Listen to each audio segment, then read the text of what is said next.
So welcome back guys, कैसे हो आप लोग। आई होप आप सभी बढ़िया होंगे एंड आपकी पढ़ाई भी काफ़ी अच्छी चल रही होगी।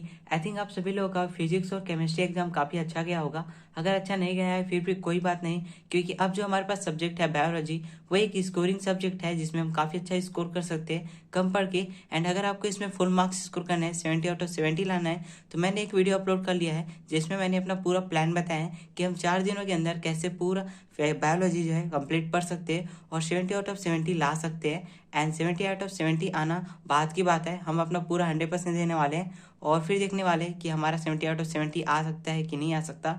हम फुल मार्क्स के लिए यहाँ पर तैयारी करने वाले हैं। एंड चलो मैं आपको आज के इस वीडियो के अंदर प्रबोध मॉडल पेपर का सेट 1 कंप्लीट कराने वाला हूँ। अगर आपने इसे पढ़ रखा है तो अच्छी बात है, आपका रिवीजन हो जाएगा, और नहीं पढ़ा है फिर मैं आपको अच्छे से कंप्लीट करा दूंगा। और इसमें जो आंसर दिया है वो काफ़ी हार्ड है, तो मैं आपको इजी शब्दों में बताऊंगा जैसे मैंने इसे पढ़ा हुआ है एंड काफ़ी अच्छे से समझ आएगा, ये मेरी गारंटी है।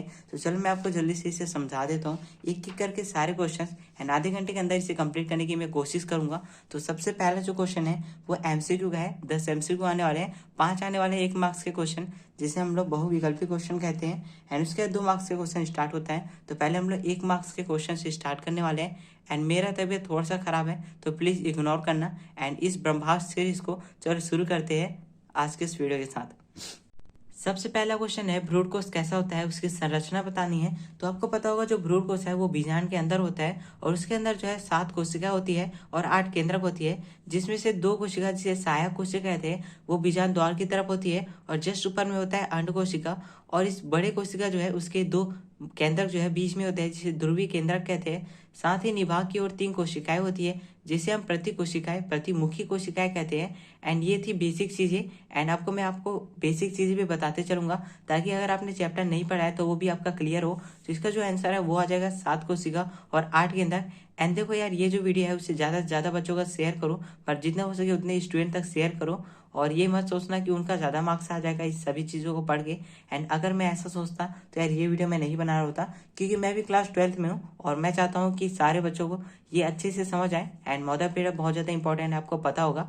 साथ ही मैं इंपॉर्टेंट क्वेश्चन भी बताते आता हूँ। मैंने इंपॉर्टेंट क्वेश्चन का सीरीज पहले ही अपलोड कर रखा है अपने सेकंड चैनल में, जिसका पूरा पीडीएफ आपको देखने के लिए मिल जाएगा मेरे सेकंड चैनल चंदागर ऐप में। इसका लिंक मैं डिस्क्रिप्शन बॉक्स में भी दे दूंगा, जिसमें मैंने चैप्टर वाइज सारे इंपॉर्टेंट क्वेश्चन बता रखे हैं। एंड देखो, मॉडल पेपर में बहुत सारे एक्स्ट्रा क्वेश्चन है, वो आपको करने की जरूरत नहीं है, मैं आपको बताते चलूंगा कौन से क्वेश्चन आपको अच्छे से तैयार करना है एंड कौन सा नहीं करना है। सेकंड क्वेश्चन चलो मैं आपको बताता हूँ। सेकंड क्वेश्चन है ग्राफियन पुटिका कहाँ पाई जाती है, मतलब ग्राफियन जो पुटक है वो कहाँ पाई जाती है। तो वो मानव अंडाशय में पाया जाता है। इसके बाद है सहरंगता की खोज किसने की थी। तो सहरंगता की जो खोज है बिर्सेन एंड पोक्टे ने की थी। इसके बाद है चौथा क्वेश्चन, विपुंसन का अर्थ क्या होता है। तो द्विलिंगी जो पुष्प होता है उसमें हम क्या करते हैं, पराग कोष को काट के बाहर निकाल देते हैं, उसी क्रिया को हम लोग विपुंसन कहते हैं। तो इसका जो आंसर है वो आ जाएगा सी, पराग कोष को काट देना। ठीक है, मेरा तबीयत यहाँ बस थोड़ा सा खराब है तो प्लीज इसे इग्नोर करना। एंड नेक्स्ट क्वेश्चन है यहाँ पर निम्न में से कौन सा घुलनशील आरएनए है। तो आपको पता होगा जो आरएनए है वो टीआरएनए सबसे ज्यादा जल में घुलनशील होता है, मतलब जल में नहीं, मतलब सारी चीजों में घुलनशील होता है, वो टीआरएनए होता है। तो इसका आंसर टीआरएनए आ जाएगा। इसके बाद है किसके उत्पादन में ईस्ट का प्रयोग किया जाता है। तो ईस्ट जो होता है उसका उपयोग ब्रेड बनाने में किया जाता है, साथ ही अल्कोहल जो दारू होता है उससे बनाने में किया जाता है। कौन सा अल्कोहल, एथिल अल्कोहल। तो इसका आंसर एथिल अल्कोहल आ जाएगा। अगर ब्रेड होता तो ब्रेड भी इसका आंसर आ जाता। इसके बाद है जेल इलेक्ट्रोफोरेसिस में प्रतिबंधन एंजाइम द्वारा कटे डीएनए किसके निकट होते हैं। तो वो एनोड के जो है तरफ होते हैं, मतलब एनोड जो है उसके निकट होते हैं। उसके बाद है निम्न में से बाह्य स्थानिक संरक्षण का उदाहरण कौन सा है। आपको पता होगा जो बाह्य स्थानिक संरक्षण है वो क्या होता है। अगर कोई जीव है वो विलुप्त होने वाला है, मतलब उसकी जो संख्या बहुत ही कम बची हुई है, तो हम उसको क्या करते हैं, उसके प्राकृतिक आवास से निकालते हैं, उसे कृत्रिम जगह में रख देते हैं सेफ उसे बचाने के लिए, इसे विलुप्त ना होने से बचाने के लिए, मतलब विलुप्त होने से बचाने के लिए उसे सेफ रखा जाता है। तो इसी को कहते हैं बाह्य स्थानिक संरक्षण, मतलब उसके प्राकृतिक आवास से निकाल के उसे बाहर रखना। इसका एग्जाम्पल आ जाएगा बीज बैंक। एंड उसके बाद है केचुए द्वारा अपराध को छोटे टुकड़ों के रूप में तोड़ना क्या कहलाता है। तो छोटे टुकड़ों में तोड़ना यहाँ पर क्या कहलाता है, खंडन कहलाता है। अगर यही बोला जाता छोटे टुकड़ों की जगह पूरी तरह से उसे पचा देना या गायब कर देना, तो वो अपचयन होता है, जो कि केचुए के द्वारा नहीं होता, वो होता है कवक और बैक्टीरिया के द्वारा। एंड इसके बाद मैं आपको नेक्स्ट क्वेश्चन बताता हूँ। इसका जो 10वां क्वेश्चन है वो है प्रथम पार्जनीय गाय में कौन सा जीन निर्देशांक किया गया था, मतलब निर्देशित किया गया था, तो उसका पहला जो है वो आंसर आ जाएगा मानव लैक्टिव ब्यूमिन। ठीक है, ये आपको अच्छे से रट लेना है, मतलब रटने के लिए इसलिए बोल रहा हूँ क्योंकि जब मैंने इसका एनसीईआरटी पढ़ा था, इसके चैप्टर पढ़े थे, तो ये क्वेश्चन मुझे नहीं मिला था उसके अंदर, तो मैंने जो ये डायरेक्ट इसे रट लिया है। ठीक है, तो आप रट सकते हो, या इसमें यूनिक चीज़ है ये क्योंकि ये मानव से लिया गया था, तो मानव से उसमें डाला जाता है, तो आप पढ़ सकते हो। ठीक है, तो लॉजिक लगा लो। वैसे ये नहीं आएगा कि ये बिल्कुल भी आईएमपी नहीं है, मैं बताते चलता हूँ आपको एमपीटी है कि नहीं है। इसके बाद है यहाँ पास CDRI का पूरा नाम क्या है, तो CDRI का पूरा नाम होता है सेंट्रल ड्रग रिसर्च इंस्टीट्यूट। अगर आप चाहो तो इसे हिंदी में याद कर सकते हो, केंद्रीय औषधीय अनुसंधान संस्था। इसका नेक्स्ट है प्रोटीन संश्लेषण में संभारण करने वाले अमीनो अम्ल का नाम क्या होता है, तो वो होता है मेथियोनिन। इसे यार आपको पढ़ना ही होगा, मतलब याद करना होगा सारी चीज़ें। इसमें मैं क्या ही समझाऊं, एक लाइन वाला क्वेश्चन है, तो मैं आपको डायरेक्ट बताते चलता हूँ। उसके बाद है एड्स जो है AIDS, एड्स का जो परीक्षण है उसका क्या होता है, मतलब परीक्षण कैसे करते हैं, उसकी जांच कैसे करते हैं, तो उसका जो जांच है हम लोग एल्सा नाम के एक विधि से करते हैं। एल्सा में क्या होता है ELIS एक विधि होती है, उससे करते हैं। अगर आप शॉर्ट फॉर्म में लिखते हो फिर भी आपको 1 मार्क्स मिलेंगे। अगर आप पूरा एक्सप्लेन करते हो, मतलब एंजाइम लिंक्ड इम्यूनोसर्वेंट एसेस, फिर भी आपको फुल मार्क्स मिलेंगे। आपस 1 मार्क्स में 1 पूरे मिलेंगे, क्योंकि एनसीईआरटी अगर आप पढ़ोगे तो उसमें आपको हाफ ही मिलेगा। ELIS ऐसा बोलते हैं इसे, तो आप डाल सकते हो। इसके बाद है किस सूक्ष्मजीव द्वारा स्ट्रेप्टोमाइसिन बनाई जाती है, तो स्ट्रेप्टोमाइसिन ग्रीसियस के द्वारा यहाँ पर ये जो है सूक्ष्मजीव बनाई जाती है। इसके बाद है ह्यूमलिन की उपयोगिता किस रोग में की जाती है, ह्यूमलिन जिसे हम लोग मधुमेह जो है उसके इलाज में करते हैं। सामान्य भाषा में ह्यूमलिन जो होता है उसे हम लोग इंसुलिन कहते हैं। इंसुलिन आपने नाम सुना होगा, जो कि पहले जानवरों से लिया जाता था इंसानों में डालने के लिए। ठीक है, अगर इंसुलिन की कमी होती थी, मधुमेह जो बीमारी है वो होता था, तो उसके लिए हम लोग यहाँ पर इंसुलिन का उपयोग करते हैं, ह्यूमलिन का उपयोग करते हैं। उसका 2 नंबर का क्वेश्चन है रजो दर्शन क्या होता है, तो आपको पता होगा जो स्त्रियां होती है, जो लड़कियां होती है, किशोरावस्था में जैसे आती है उनमें क्या होता है यौन आरंभ शुरू हो जाता है, जो कि लगभग 12 से 15 वर्ष की लड़कियों में शुरू होता है। और उसकी जो शुरुआत होती है ना आर्तचक्र की पीरियड जिसे बोलते हैं, साथ ही उसे मासिक धर्म भी कहते हैं, उसके शुरुआत को ही यहाँ पर ऋतु दर्शन कहा जाता है। तो आपको क्या लिखना है, आपको लिखना है मासिक धर्म की शुरुआत को क्या कहते हैं, रजो दर्शन कहते हैं। ये किशोरावस्था में होता है, स्त्रियों में होता है। और ये जो है किशोरावस्था कौन सा 12 से 13 या 13 से 15, मतलब किशोरावस्था जो होता है वो मुख्य रूप से देखा जाए 13 से 18 के बीच में होता है। तो आपको वही लिखना है किशोरावस्था में शुरू होने वाला, स्त्रियों में पाया जाने वाला मासिक धर्म की जो शुरुआत होती है उसे रजो दर्शन कहते हैं। इसका नेक्स्ट क्वेश्चन है विक्रम संकरण किसे कहते हैं, तो विक्रम संकरण क्या होता है, हम लोग क्या करते हैं एक पादप लेते हैं जिसमें नर लेते हैं और एक पादप मादा देते हैं। अब दोनों के युग्म को चेंज कर देते हैं, उसी को कहते हैं विक्रम संकरण। आपको समझ नहीं होगा, मैं आपको बताता हूँ आंसर कैसे लिखना है। आपको लिखना है एक ऐसी आनुवांशिक विधि जिसमें हम पादप नर और पादप मादा का युग्मक जो है आपस में बदल देते हैं। नर का जो युग्मक है मादा के युग्मक में डाल देते हैं, और जो मादा का युग्मक है उसे नर में डाल देते हैं। उसी को हम लोग कहते हैं यहाँ पर विक्रम संकरण। इसका नेक्स्ट क्वेश्चन है ओक्रोजिन्स, तो ओक्रोजिन्स जो होता है कैंसर पैदा करने वाले जो जीन होते हैं उसे ओक्रोजिन्स कहा जाता है। ये बैक्टीरिया और मुख्य रूप से विषाणु से लिया जाता है। तो देखो जो विषाणु जो होता है, विषाणु जीन होता है या विषाणु कोशिकाएं होती है, वो बहुत ही ज्यादा एक कोशिका में समसूत्री विभाजन करता है, जिसके कारण वहां पर जो कोशिका है वो अनियंत्रित विभाजन करता है, बहुत ज्यादा कोशिकाएं बन जाती है और उसके कारण कैंसर पैदा हो जाता है। तो आपको क्या लिखना है, ओक्रोजिन्स कैंसर पैदा करने वाले कोशिकाओं को कहा जाता है, जो कि विषाणु से प्राप्त होता है, मतलब विषाणु जीन या विषाणु कोशिका द्वारा होता है, जिसमें कोशिका समसूत्री विभाजन करता है, अनियंत्रित करता है समसूत्री विभाजन। इसके कारण यहाँ पर क्या होता है उसके अंदर मतलब ओक्रोजिन्स जो है पैदा होते हैं और कैंसर पैदा हो जाता है। इसके बाद नेक्स्ट क्वेश्चन है अपसारी विकास क्या होता है, तो देखो अपसारी विकास जो है काफी ज्यादा इजी है, मैं आपको एग्जांपल के थ्रू बताता हूँ। सबसे पहले आप देखो, मान लो यहाँ पर एक पूर्वज से मान लेते हैं और इस पूर्वज से 2-3 यहाँ पर क्या है संतानें उत्पन्न हुई है। मान लो यहाँ पर मान लो 1 है, 2 है और 3 है, यहाँ पर कुछ जीव जो है वो बने हुए हैं एक पूर्वज से। अब क्या होगा, ये जो पहला जीव है मान लो ये उत्तर की तरफ चला जाता है और वहां जाके विकसित हो जाता है और नए लक्षण जो है प्रकट करता है। इसके साथ ही यहाँ पर मान लो ये जो है दक्षिण की तरफ जाता है, यहाँ भी ये कुछ मुख्य लक्षण पैदा करता है और ये किसी और दिशा में चला जाता है, किसी स्थान में चला जाता है और वहाँ वो अलग से जाति बनाता है, मतलब कि क्या है विविधता पैदा करती है और नई जाति बनाता है। इसी को कहते हैं यहाँ पर अपसारी विकास। आपको आंसर क्या लिखना है, एक ही पूर्वज से उत्पन्न बहुत सारे जीव जो कि अलग आवासों में जाकर अपने आप को विकसित करते हैं और कुछ उसमें विभिन्नताएं उत्पन्न होती है, जिसके कारण वो नई प्रजातियों का जातियों का निर्माण करते हैं। उसे अपसारी विकास कहते हैं। इसके नेक्स्ट क्वेश्चन है, घासफारी तंत्र में ऊर्जा के पिरामिड का केवल नामांकित चित्र बनाना है। देखो चित्र आप अच्छे से बना सकते हो। इसमें आपको याद रखने वाली चीज ये है कि आपको ये जो नेम है वो आपको याद रखना है। सबसे पहली बात, घास पिरामिड जो होता है वो सीधा बनता है, और सीधा बनता है तो क्या होता है, उत्पादक जो संख्या है वो सबसे ज्यादा होता है, और उत्पादक को आपको पता है प्राथमिक उपभोक्ता यहाँ पर ग्रहण करता है, खाते हैं। तो क्या होता है, यहाँ पर इनकी संख्या कम होगी किसके मुकाबले, उत्पादक के मुकाबले। वही सेम चीज है, प्राथमिक उपभोक्ता से ज्यादा होती है द्वितीय उपभोक्ता, और द्वितीय उपभोक्ता से जो है, मतलब सॉरी, द्वितीय प्राथमिक उपभोक्ता से कम होती है द्वितीय उपभोक्ता, और द्वितीय उपभोक्ता जो है उससे बहुत कम होती है तृतीय उपभोक्ता। ये क्या होता है, सबसे ज्यादा ये मांसाहारी होता है। मैं आपको अच्छे से बताता हूँ। देखो उत्पादक जो होते हैं हरे पेड़ पौधे होते हैं जो कि भोजन बनाते हैं स्वयं का, और उसी से जो है ऊर्जा लेते हैं कौन, प्राथमिक उपभोक्ता, जिसमें शाकाहारी जीव आते हैं। इसके बाद है शाकाहारी जीव को मांसाहारी जीव खाते हैं जो कि द्वितीयक उपभोक्ता में आते हैं, और इसमें जो ऊर्जा गई है वो ऊर्जा इसमें चली जाती है।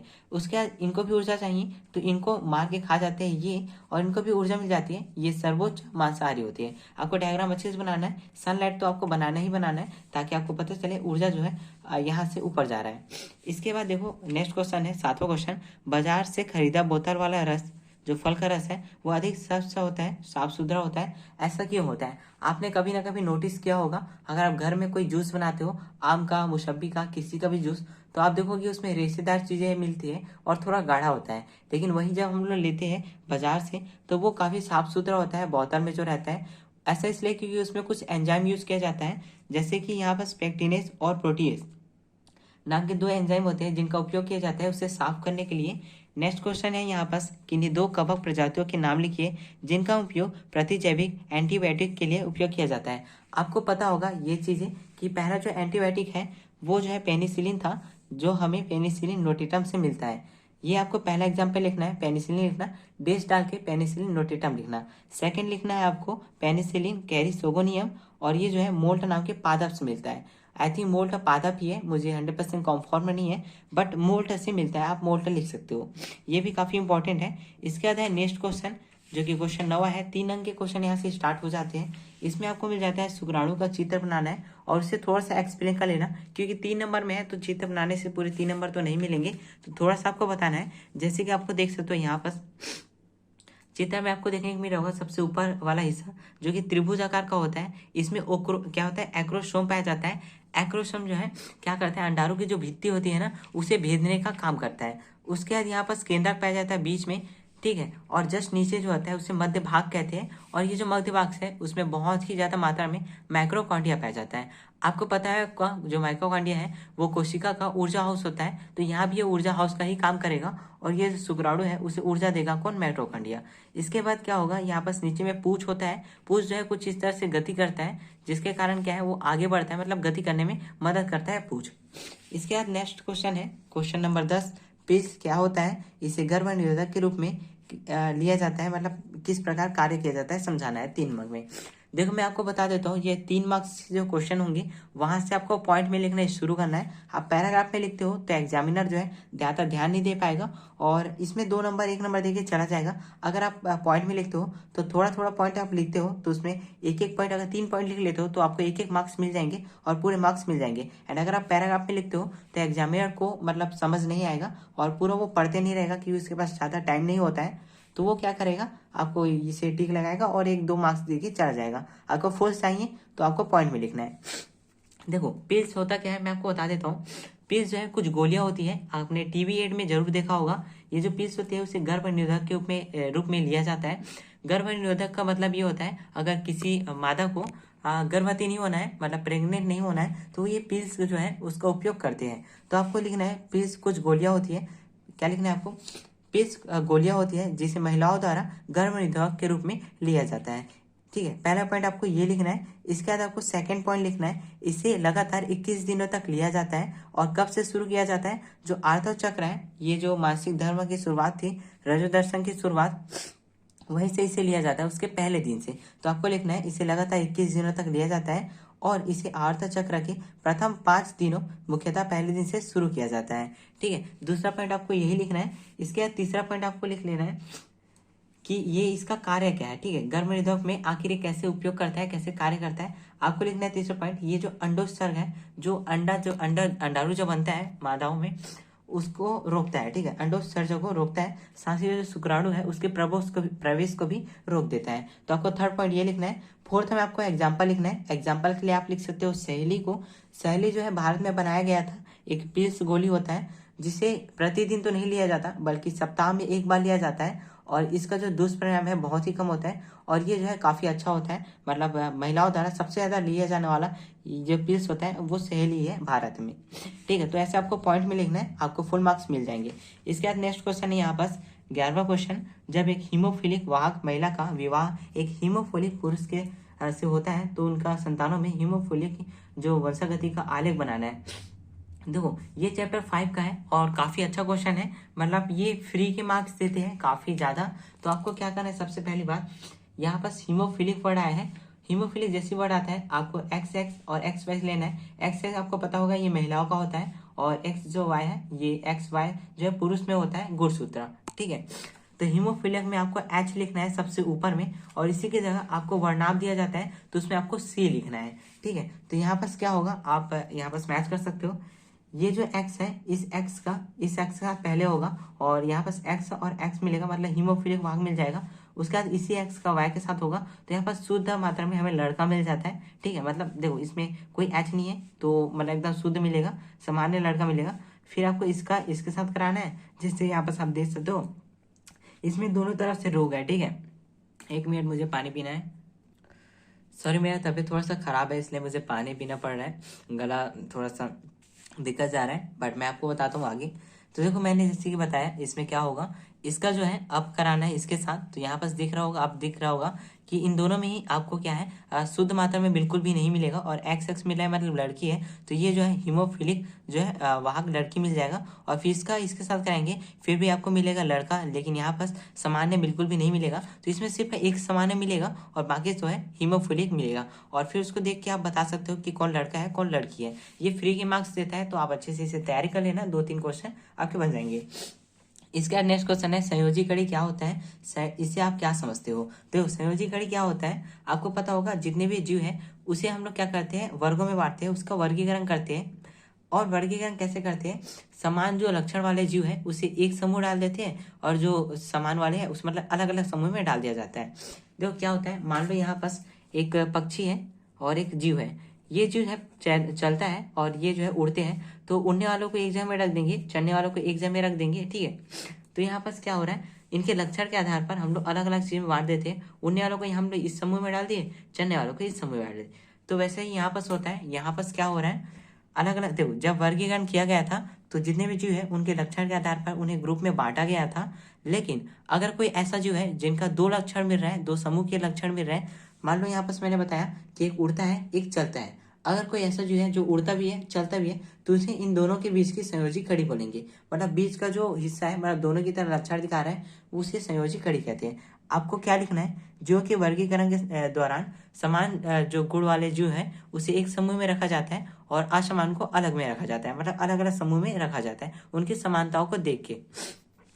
अगर किसी जीव में 2 समूह के जीवों का गुण पाया जाता है तो उसे संयोजी कड़ी कहते हैं उन दोनों के बीच का। यहाँ पर आपको एग्जाम्पल लिखना है, आर्कियोपेप्टिक्स जो है वो उसका मोस्ट इंपॉर्टेंट एग्जाम्पल है। और साथ ही अगर आपको याद आ रहा हो, अगर आपने 10th में पढ़ा हो, 11th में पढ़ा हो, तो उसमें कवक और पादप के बीच का संयोजी कड़ी होता है। आपको याद आ रहा हो तो कमेंट में आप बता सकते हो, एंड मुझे तो यार पता है, बट आप कमेंट में बताओ कि आपको पता है कि नहीं। आप वो भी यहाँ पर लिख सकते हो एग्जाम्पल में, एंड वो काफ़ी ज़्यादा ईजी है, तो आप गैस कर सकते हो वो क्या है। इसके बाद नेक्स्ट क्वेश्चन है क्वेश्चन नंबर 13, सहभोज्यता एवं सहोपकारिता में 3 अंतर आपको बताना है। सहभोज्यता एंड सहोपकारिता सिंपल सा है, मैं आपको बताता हूँ। सहभोज्यता क्या होता है, इसमें ना 2 जीव के बीच क्या आपस में संबंध होता है, 2 जीव है आपस में क्रियाएं करती है, जिनमें एक को फायदा होता है, दूसरे को कोई भी यहाँ पर नुकसान नहीं होता है, ना ही फायदा होता है ना ही नुकसान होता है, मतलब कोई फर्क नहीं पड़ता है। आपको लिखना है सहभोज्यता 2 जातियों के बीच एक परस्पर संबंध होता है जिसमें एक को लाभ होता है, दूसरे को कोई प्रभाव नहीं पड़ता है। एग्जाम्पल आपको लिखना है जो सी मछली है, समुद्री सी जो होता है, और क्लाउन मछली, दोनों ही आपस में क्या है संबंध दिखाते हैं, और एक को जो है फायदा होता है दूसरे को फायदा ना ही फायदा और ना ही नुकसान होता है।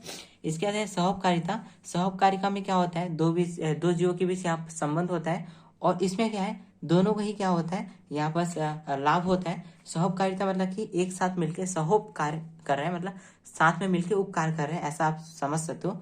तो दोनों को ही लाभ होता है। एग्जाम्पल के लिए लाइकेन और यहाँ पर माइकोराइजा है। और एक सिंपल सा एग्जाम्पल है, अगर आपको ये याद नहीं होता है तो क्या है एग्जाम्पल, कीट और पुष्प। ठीक है, आपको पता होगा जो कीट है वो मतलब कीट जो है क्या करता है, अपना मकरंद के लिए यहाँ पास पुष्प का यूज करता है, और जो पुष्प है वो परागण के लिए यहाँ पास कीट का मदद लेता है। तो दोनों का यहाँ पास मदद हो रहा है, तो इसी को सहोपकारिता कहते हैं। इसके बाद नेक्स्ट क्वेश्चन है राष्ट्रीय उद्यान क्या होता है। तो राष्ट्रीय उद्यान क्या होता है, ऐसा क्षेत्र, ऐसा वन क्षेत्र जिसे क्या होता है सरकार द्वारा घोषित किया जाता है वन्य जीवों के लिए। जो वन में रहने वाले जीव है ना, उनके लिए एक स्पेशल जगह बनाया जाता है, उसे राष्ट्रीय उद्यान कहा जाता है। तो हमें क्या बताना है यहाँ पास, राष्ट्रीय उद्यान क्या है, वह क्षेत्र है जो भारत सरकार द्वारा जीवों के वन जीवों के जीवन के लिए विकास किया जाता है, घोषित किया जाता है, उसे राष्ट्रीय उद्यान कहते हैं। इसमें जो है कृषि जो हो गया, इसमें घर बनाना हो गया या पेड़ काटना हो गया, ये सभी चीजें वर्जित होती है, मतलब उन चीजों को नहीं किया जा सकता है। ठीक है, तो वो सारी चीज के लिए यहाँ पर परमिशन नहीं होता, वो राष्ट्रीय उद्यान है। एग्जाम्पल के लिए आपको 2-3 याद कर लेना है, सिंपल सिंपल जो मैंने याद किया है वो है Shivpuri park, Sundarban national park, और एक है गुड्डी हिरण अभ्यारण्य। ठीक है, उसके बाद नेक्स्ट क्वेश्चन है यहाँ पर क्वेश्चन नंबर 15 जो कि 4 नंबर का है। इस क्वेश्चन में आपको देखने को मिल रहा होगा पुनरावृत्ति डीएनए और अनुसंधानीय डीएनए, एमआरएनए, टीआरएनए, टेम्पलेट रज्जु और कोडिंग रज्जु। मैं सच बताऊं ना, ये जिस चैप्टर से है उस चैप्टर से ये क्वेश्चन बिल्कुल भी नहीं आने वाला, मतलब बिल्कुल एमपी नहीं है। मैंने सारे एमपी जो है आपने सीरीज में बता रखे, तो आप जाके देख सकते हो। एंड देख सकते हो यार, रात के 12:30 बज रहे हैं एंड मैं ये वीडियो शूट कर रहा हूँ।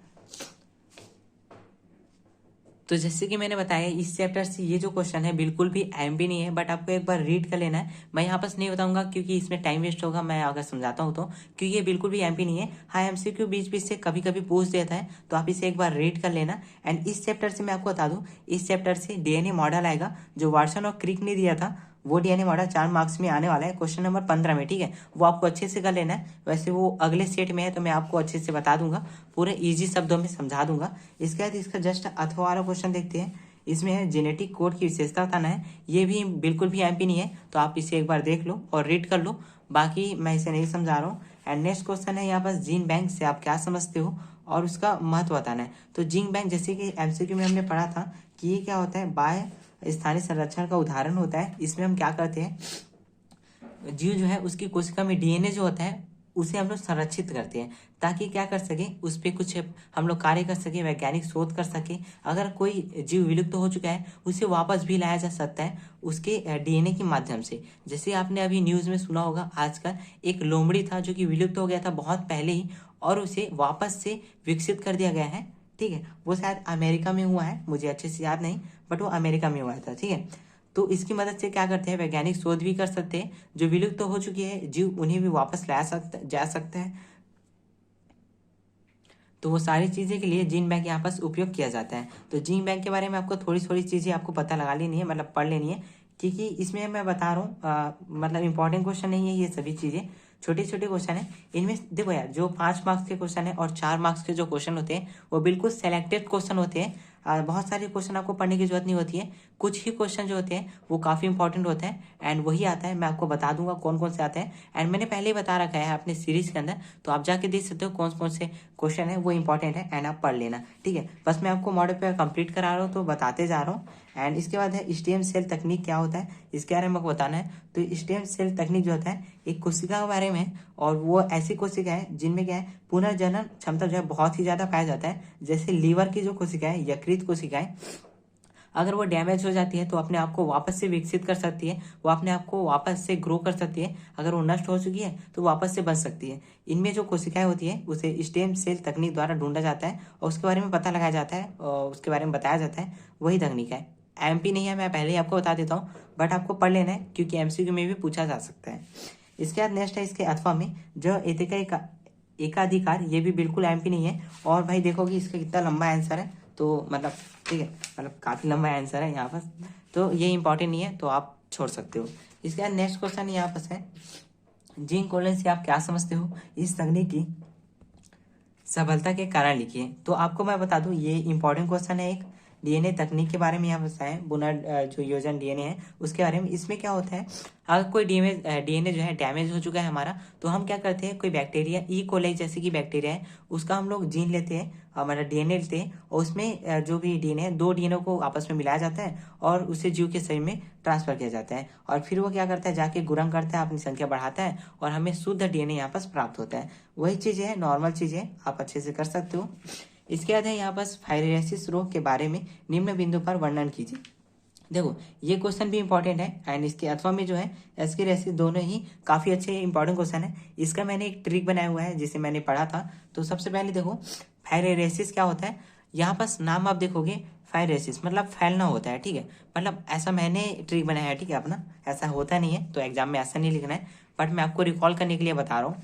तो मैंने सोचा है कि ये जो फाइलेरिया मतलब फैलना होता है, अब ऐसा रोग जो फैलता है, अब ऐसा रोग आपको पता होगा, हाथी पाँव जो है वो फैल जाता है, मतलब पैर का जो साइज है वो फैल जाता है, इसमें हाथी पाँव रोग होता है। हाथी पाँव जो रोग होता है वो मच्छर के द्वारा होता है। मच्छर एक वाहक होता है, किसका, प्रोटोजोआ का। प्रोटोजोआ का नाम आप याद नहीं रखोगे फिर भी चल जाएगा, तो आपको क्या लिखना है, यह मच्छर द्वारा फैलने वाला रोग होता है। और मच्छर कहाँ पर होता है, गंदे इलाके में होते हैं, गंदी पानी वानी जमा हो जाता है नाले में, वापस होता है। तो वही चीज़ आपको लिखनी है, गंदे पानी का प्रयोग करने पर भी ये होता है, यह रोग हाथी पाँव रोग मतलब विकसित करता है, ठीक है, लक्षण पैदा करता है। इसका कारण क्या है, यह रोग जो है क्या है, कृमि प्रोटोजोआ के कारण होता है। प्रोटोजोआ कृमि दोनों ही है, ठीक है। तो यहाँ पास कृमि दिया है तो आप कृमि कर सकते हो, पर प्रोटोजोआ भी यहाँ पास आ जाता है। साथ ही यहाँ पास है, इस रोग को हाथी पाँव रोग कहते हैं, वही सिंपल चीज है। लक्षण क्या आपको पता है, अगर कोई भी मच्छर जो है मतलब आपको काटता है, तो आपको पता है यार, बुखार आएगा शुरुआत में, और खांसी वगैरह आएगी, उल्टी वगैरह आएगी, वो नॉर्मल नॉर्मल लक्षण है, वो आपको अच्छे से पढ़ लेना है। उपचार की बात की जाए तो सबसे पहला उपचार ये है, जो मच्छर है उन्हें जनन करने से रोका जाना, और या तो उसे नष्ट कर लो या उसे जनन करने से रोक दो, ठीक है। इसके बाद है एस्केरियासिस के बारे में। ये जो होता है अपना कृमिजनिक रोग होता है। आपने कीटों के बारे में पढ़ा होगा, मतलब पेट के अंदर कीड़े हो जाते हैं, कृमि हो जाते हैं, वही चीज़ है। तो इसका कारण क्या है, सिंपल से, ये जो होता है गंदे पानी वानी का यूज़ करने से, गंदे भोजन वोजन खाने से यहाँ पास होता है कृमि जो है। और ये जो है इसमें क्या होता है, जैसे मैंने बताया, कीड़े जो है पेट के अंदर आ जाते हैं और यकृत, फेफड़े, हृदय को संक्रमित कर देते हैं। लक्षण सिंपल सा है, कीड़े हैं तो पेट दर्द होगा, आंतों में से क्या होगी, खून निकलेगी, अगर आप मल त्याग करते हो तो उसके साथ ही खून निकलता है। तो वही सारी चीज़ें नॉर्मल नॉर्मल चीज़ें हैं, काफ़ी ज़्यादा नॉर्मल, तो आप आराम से कर सकते हो। इसका नेक्स्ट क्वेश्चन है, पॉलीमरेज श्रृंखला अभिक्रिया के लक्षण वगैरह बताना है, उसके बारे में बताना है। ये काफ़ी ज़्यादा इंपॉर्टेंट क्वेश्चन है, आप इसे बिल्कुल अच्छे से कर लेना। इसमें आपको क्या है, पीसीआर के बारे में बताना है। पीसीआर क्या होता है, पॉलीमरेज चेन रिएक्शन जो होता है वो होता है, काफ़ी ज़्यादा ईजी है, आप अच्छे से इसे कर सकते हो। इसके बारे में थोड़ा सा बता देना है कि ये क्या होता है। कॉपी वगैरह बनाई जाती है डीएनए की, और उसे किसी जीन में डाल दिया जाता है, एंड इसमें कौन कौन सी चीज़ें यूज़ की जाती हैं वो आपको बताना है। जैसे प्रतिबंधन एंजाइम यूज़ किया जाता है डीएनए को काटने के लिए, डीएनए के जो विशिष्ट खंड होता है, हिस्सों को काटने के लिए, जैसे यहाँ पर देखो, कुछ हिस्सों को काटने के लिए यहाँ पर प्रतिबंधन एंजाइम का उपयोग किया जाता है। साथ ही काइनेज का भी उपयोग किया जाता है। क्यों किया जाता है, जो डीएनए खंड है उसे अलग करने के लिए, पृथक करने के लिए इसका उपयोग किया जाता है। सिंपल से आप देख सकते हो, स्क्रीनशॉट ले लेना, इसे पढ़ लेना। और इसके साथ साथ अथवा में एक क्वेश्चन आने वाला है, एंड आपको पता होगा कौन सा क्वेश्चन है, वो है यहाँ पास पुनर्योजन डीएनए, ठीक है। ये क्वेश्चन नहीं है भाई, ठीक है, ये क्वेश्चन नहीं है, पुनर्योजन जो डीएनए है वो आने वाला है, और उसका 100% चांस है क्वेश्चन आने का। मैंने अपनी सीरीज में बता रखा है कौन कौन से क्वेश्चन आने वाले हैं, तो आप अच्छे से उसे तैयार कर लेना। ये क्वेश्चन तो बिल्कुल भी आईएमपी नहीं है, क्योंकि भाई कोई भी एग्जामिनर ऐसा नहीं पूछेगा कि 10 एंजाइम बता दो कि ऐसा करता है वैसा करता है, कुछ नहीं आएगा, मतलब बिल्कुल भी आईएमपी नहीं है, आप स्किप कर सकते हो। इसके बाद है लास्ट क्वेश्चन, जो कि है काफ़ी ज़्यादा इंपॉर्टेंट, एंड इन दोनों क्वेश्चन को तो आपको करना ही करना है, क्योंकि पहले इस चैप्टर से 5 मार्क्स के क्वेश्चन नहीं आते थे, एंड अब आने वाला है, तो क्वेश्चन ज़्यादा नहीं है, 3 ही क्वेश्चन है। एंड एक ये है बीजांड वाला, एक होता है ब्रॉड कोर्स, और एक होता है द्विनीय सेशन। ये 3 क्वेश्चन है जो काफ़ी ज़्यादा इंपॉर्टेंट है, एंड उसको आपको कर लेना है। चलो मैं आपको इसे शॉर्ट में समझा देता हूँ ये क्वेश्चन, तो इसमें ही दोनों क्वेश्चन आपको समझा देता हूँ अच्छे से।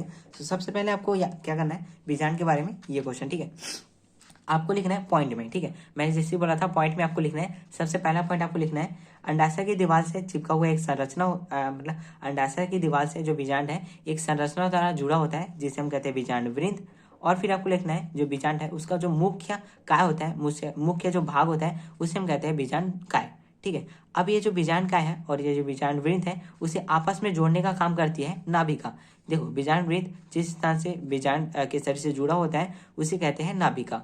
इसके बाद आपको लिखना है कि ये जो बीजांड का है वो आवरण से घिरा होता है, 2 आवरण से घिरा होता है, कभी कभी एक आवरण से घिरा होता है। तो इसमें जो बाहर का आवरण होता है उसे अंतः आवरण कहते हैं, अंदर का आवरण जो होता है उसे हम लोग अंतः आवरण, सॉरी अंतर का जो यार मैं क्या बोल रहा हूँ, अंदर का जो आवरण है उसे अंतः आवरण कहते हैं और बाहर का जो आवरण है उसे बाह्य आवरण कहते हैं। तो ये चीज़ आपको अच्छे से कर लेनी है एंड पॉइंट में ही लिखने हैं, आपको याद रखना है। और इसका जो आधार वाला हिस्सा है उसे निभाग कहते हैं एंड इसके बीच में जो है हमारा पाया जाता है भ्रूण कोश, जो तो है 7 कोशिका और 8 केंद्रक वाला होता है। तो ये चीज़ें आपको अच्छे से देख लो और इसमें ही मैं सारे पॉइंट आप बना सकते हो 5 नंबर के लायक पॉइंट आपको बनाना है। पॉइंट में आपको बता दूं, पॉइंट अगर जैसे लिख दो आप 4 से 5 ही पॉइंट आपको लिखना है, क्योंकि उसमें आपको सिर्फ 2 मार्क्स मिलेंगे लिखने के, 3 मार्क्स आपके डायग्राम के मिलेंगे। तो आपको डायग्राम को बहुत ही अच्छे से बनाना है, क्लियर बनाना है। अगर आप पेंसिल का यूज़ करते हो पेंसिल से बना सकते हो, पेन का यूज़ करते हो तो पेन से बना सकते हो, आपकी मर्जी जिसका भी उपयोग करते हो आप बना सकते हो।